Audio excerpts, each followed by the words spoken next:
Laga melawan Jepang dan Arab Saudi akan menjadi ujian berat bagi timnas Indonesia. Tapi meski begitu, fanatisme dari para supporter Garuda saat ini nyatanya benar-benar sangat luar biasa. Sebab nggak butuh waktu lama usai pengumuman tiket dibuka, secepat itu tiket langsung sold out.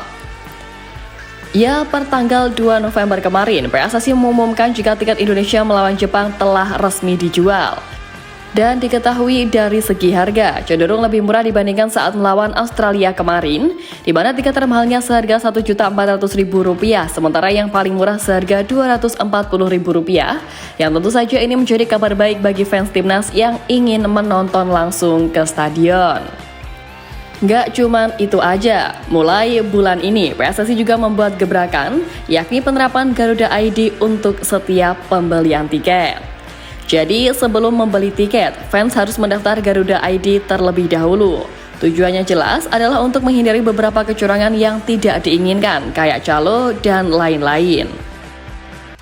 Dan cuma berselang kurang lebih 3 hari, tiket timnas Indonesia versus Jepang diketahui ludes terjual.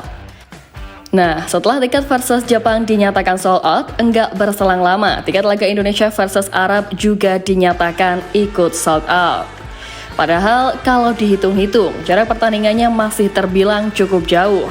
Tapi semua tiket dinyatakan udah ludes bahkan sebelum laga melawan Jepang dilakukan.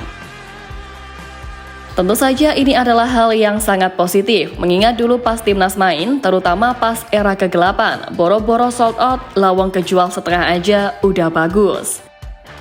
Tapi sekarang mantap jiwa deh pokoknya, dimana artinya kepercayaan dan kecintaan publik kepada timnas Indonesia memang benar-benar udah luar biasa. Tentu fanatisme yang ditunjukkan penggemar sepak bola tanah air ini menjadi bukti kalau perkembangan timnas Indonesia memang udah bagus. Kalau enggak, ya enggak mungkin fans mau ibaratnya borong tiket bahkan dengan jarak pertandingan yang terbilang masih jauh. Sesuatu yang kemudian juga disoroti oleh pelatih Jepang Hajime Moriyasu, yang mana ia cukup kagum dengan fanatisme supporter Indonesia yang dari dulu hingga sekarang tetap luar biasa. Maka dari itu ia berharap dengan pengalaman para pemainnya yang merumput di level tertinggi nggak akan terpengaruh atau merasa tertekan dengan banyaknya fans tim Garuda yang hadir di stadion. Sebab ia pun tak bisa menafikan kalau atmosfer di GBK sangatlah intimidatif bagi lawan.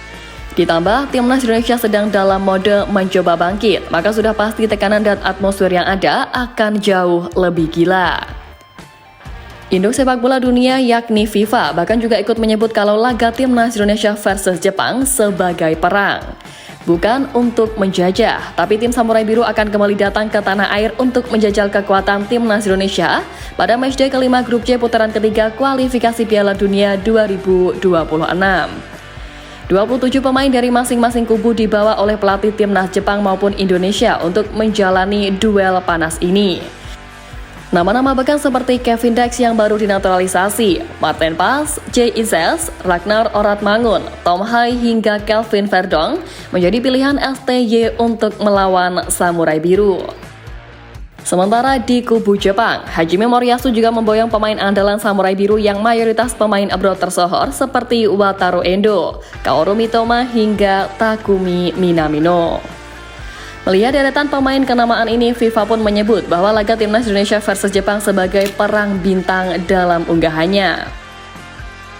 FIFA memasang foto antara Marcelino Ferdinand dengan Kaoru Mitoma, Rafael Strike dengan Ayase Ueda, Tom Hai dengan Hidemasa Morita, lalu Jay Ises dengan Kou Itakura, Ragnar Oratmangun dengan Takefusa Kubo hingga Martin Paes dengan Zion Suzuki.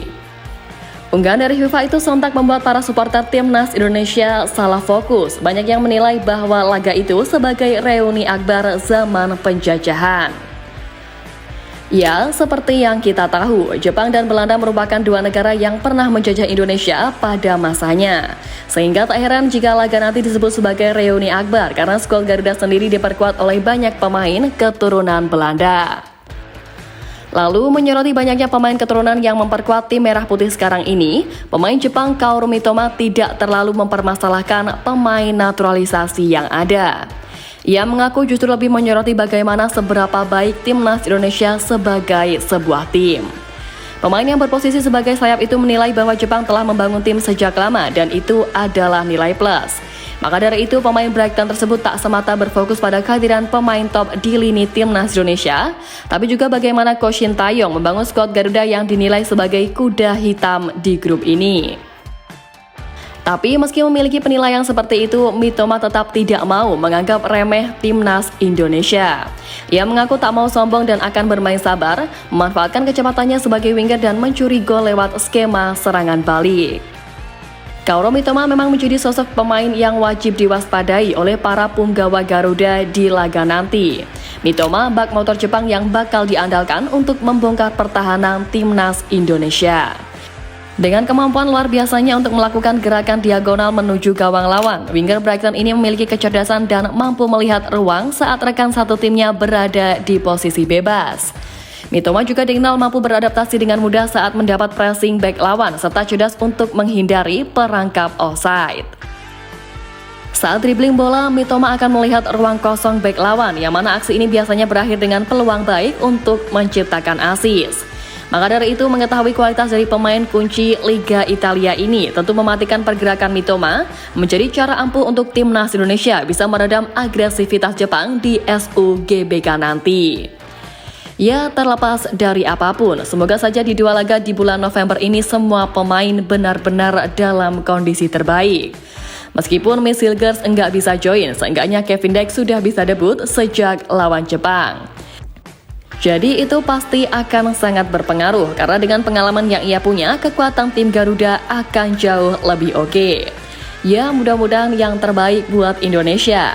Semangat Garudaku!